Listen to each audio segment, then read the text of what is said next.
I'm of the mind to where I want Xbox to save their resources and skip a mid-gen refresh as far as like with like more power or whatever, kind of like with the One X. And then leapfrog PlayStation 2 years before they drop their next gen. Right? That's where I'm at with it. And I have my reasons or whatever. But in between that I do want a handheld, right?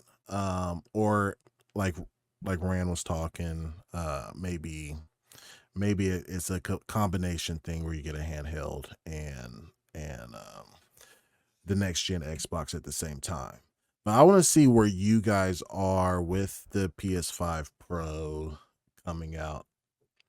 If if at all Xbox should respond, I can't say if Xbox should respond because that thing had to be in plans years ago, right? Like so, they either it's Schrodinger's console, I guess. That's fair.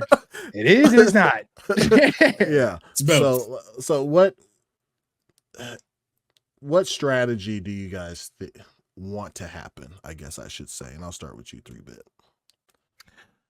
Strategy I want to happen. I'm trying to think because we were joking.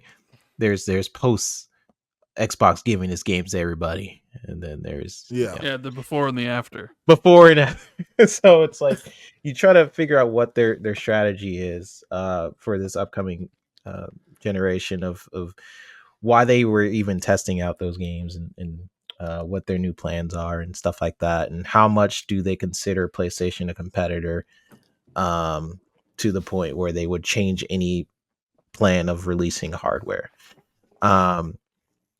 I'm of the mindset that if I was Xbox, I would just continue doing what I'm doing. They are in a separate sort of trajectory.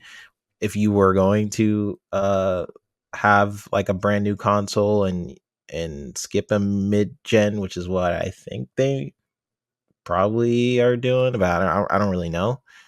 But that's what I would do. You have PlayStation 5 release their console, but then you just be like, hey, here's a brand new Xbox console, and maybe it's a hybrid sort of situation where it's a lot more powerful than the Series X, but maybe it does have that handheld, so you get different markets there, where it's like kind of like a Switch sort of situation. That could be cool.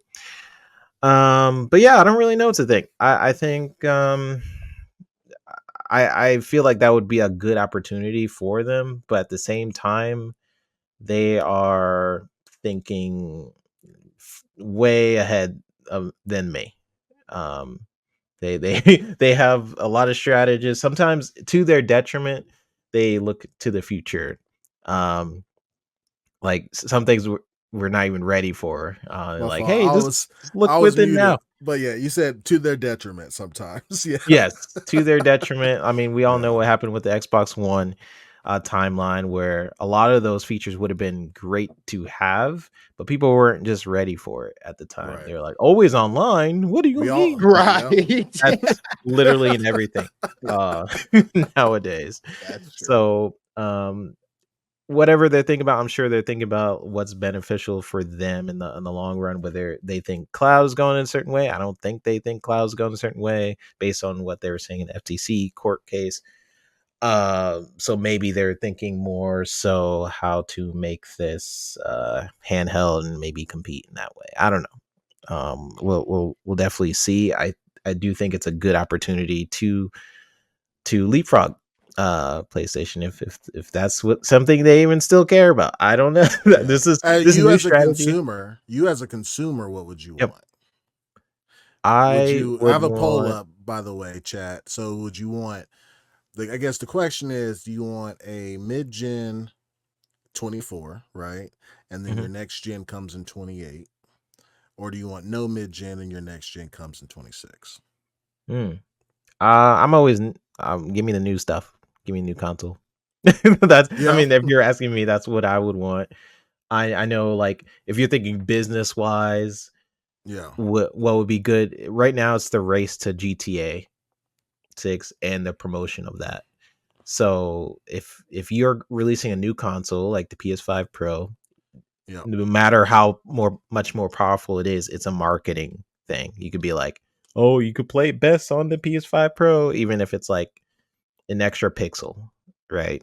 It's Right. just marketing wise, it just looks good and it could drive sales because GTA 6 is the biggest game of all time. I would actually be looking at that. If I wanted to sell consoles, I would be looking at GTA 6 and what I could do.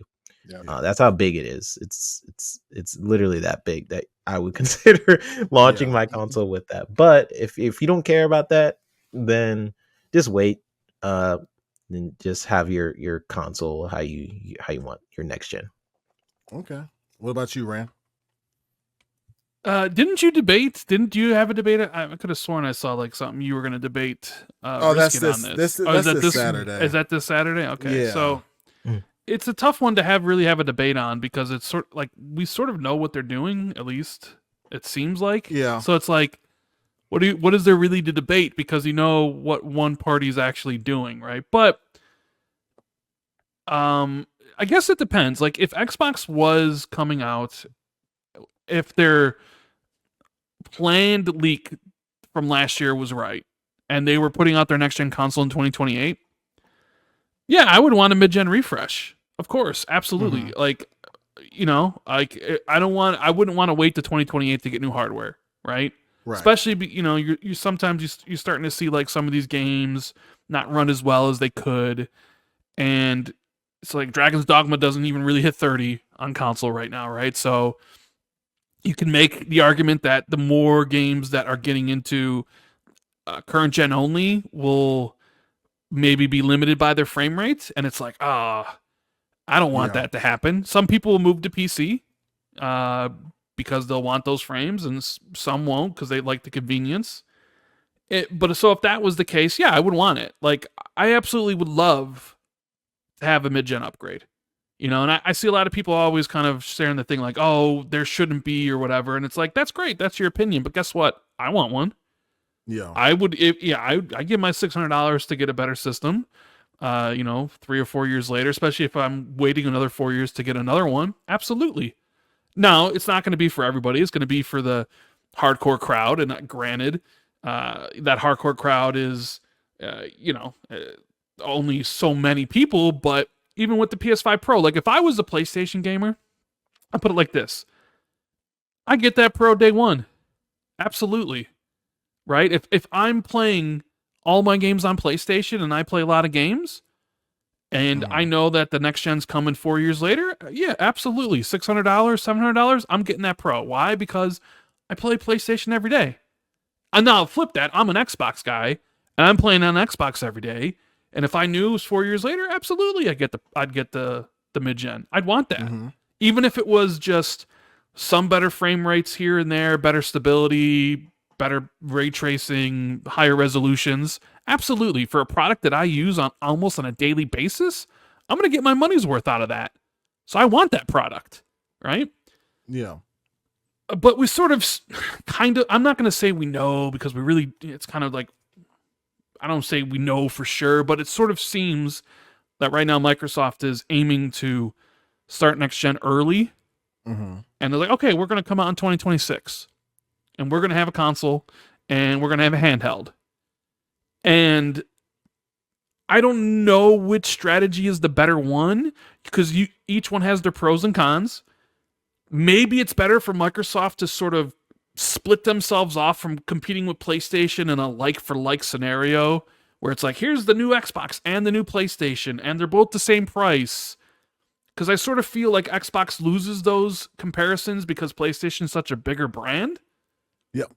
So maybe it's just better for Xbox to just strike out and do their own thing, kind of like Nintendo does, and be like, we'll get out ahead of this early, and we'll offer some really cool products and get people into the ecosystem, what have you, and we'll roll from there. Sure, then by the time Sony does put out their next gen console, your console's less powerful.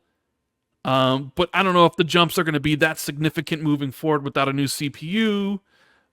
But then Xbox will just then have a new console, assuming they have another one a few years later. So I will say I like the idea of them doing their own thing and breaking that cycle of always launching new consoles against each other. So yeah, I'm kind of like, all right, let's see what launching this 2 years earlier, or 2 years after a Pro, and being like, this is your next gen offering, and we're gonna go from there. I'm kind of curious to see how that would play out, and if that would really change things, and if they could really innovate on the console side, because I don't know, even though I like my Series X, and I think it's done most of the things that they promised. I know a lot of people get stuck on the 4K 60 stuff, like, oh, they promised 4K 60 and it hasn't done that. Yeah. But I think the console's the best one they've ever made. And I know they want to innovate, but when you look at like innovation, the Series X really didn't innovate. It was very much a continuation of what the Xbox One X was. Yep. Same dashboard. So like the same feeling when you turn it on, same controller, right? It just seemed like it's not even an evolution. It's just like it just kept. I don't know the right terminology. It's just a more powerful version right. of what you already had. Yeah. Yeah. But to your point, Rand, do you think that, because you're talking about like getting the next best thing when it comes to Xbox, but I'm at the belief that I think that PS5 Pro, given that PlayStation's the market leader and most third-party developers already focus on PlayStation hardware first before they even think about Xbox, right? That it would actually benefit the Series X as far as its headroom, since the to me, I think on paper at least, the Xbox is more powerful than the PS5, right? But developers are always going to go with the market leader and optimize best on that as much as it can, and then just port over that version to the Series X. Now with the PS5 Pro, they could do the same thing, optimize for the PS5 Pro, and then maybe you get better results on your Series X versus the normal PS5. That makes sense? Yeah. I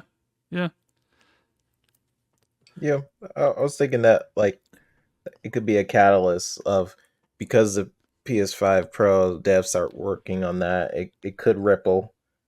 It could have a ripple effect with the Xbox, because that was a thing we did at UB. We would focus on PlayStation.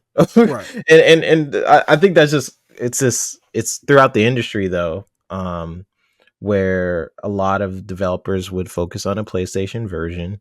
Right. Who has more customers? Yeah. It has more customers. It's like there's more. Look at reviews for a lot of third-party games. It's more reviews on a PlayStation side. More reviewers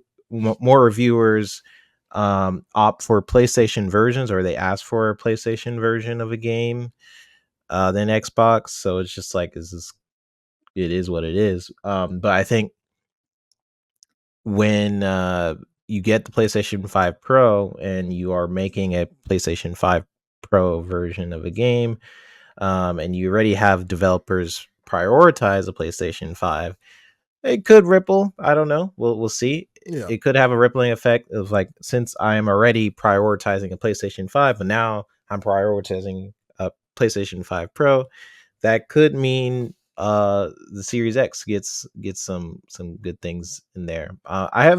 There's like up and down comparisons, right? With the Series X, you see some games like, yeah, it has better resolution, it has way better frame rate than the PS5. Then certain games, you see the opposite. You see like the Series X is struggling, and then a PS5 version is way better. But on paper, Series X is more powerful, but it's really up to the developers at the end of the day. For sure. Yeah. What about you, Scale Man? What you think? I would want whatever gets me feeling like a 360 again.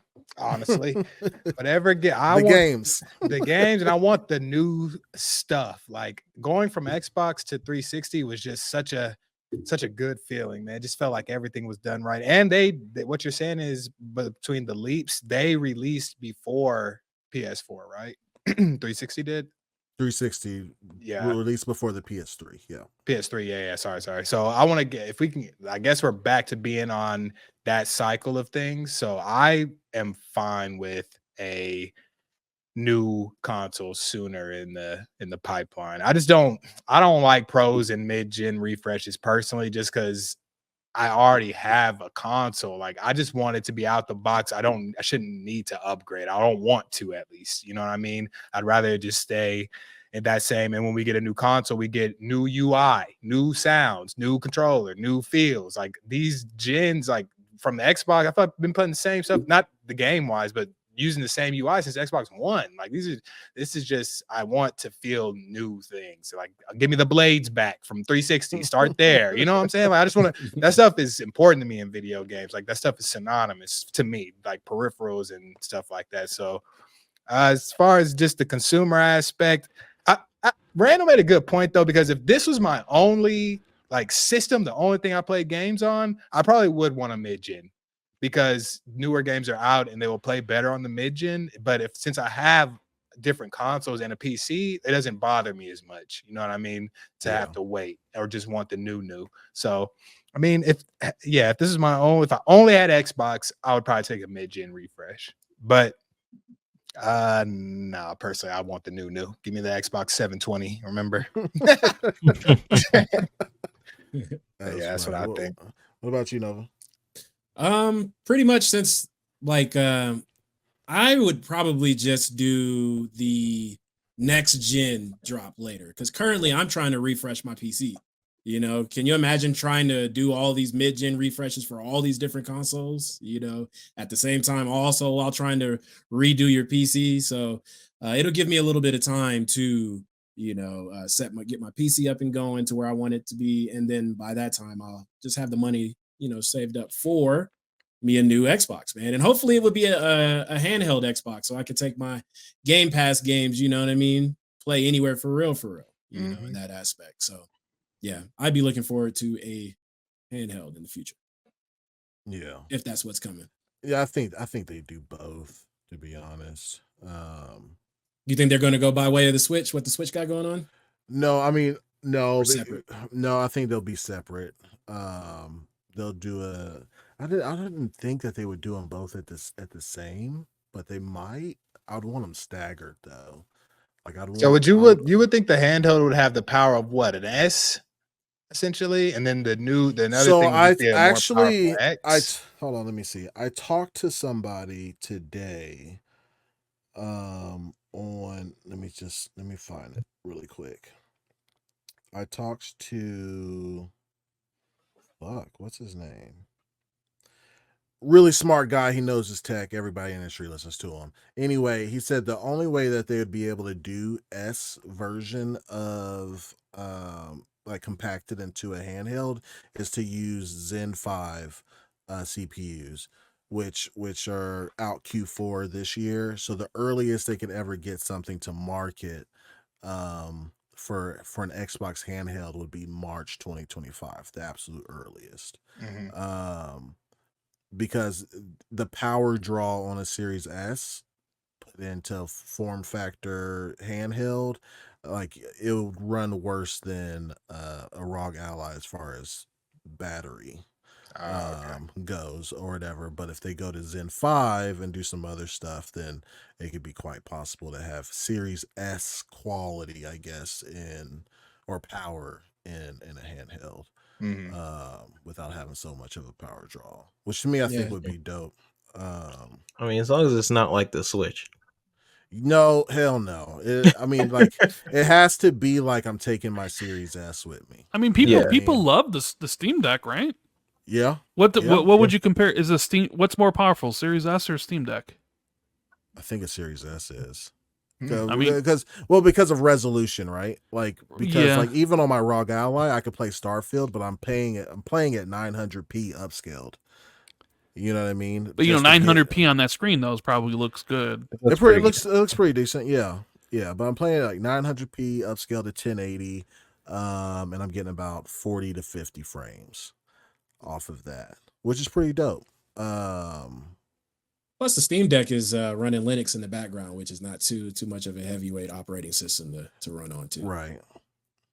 Yeah. So like, as long as like a lot of people want Windows in the background, like so they can sideload other launchers and stuff like that. I just want that shit to turn on and play. I Xbox want it to have its games. own UI, none of that stuff. Personally, I just want it to Yeah. be a handheld Xbox, pretty much. I don't want personally. Windows. Sign me up for the Windows though. I'm a tinkerer. Yeah, so. Get you a ROG Ally. That's what boy. I'm saying. I'm gonna get one of those if I'm gonna go another route. Would you guys just want the like a portal pretty much then? Is that what you guys hell want? no. Where it just streams to no. Get that out of here.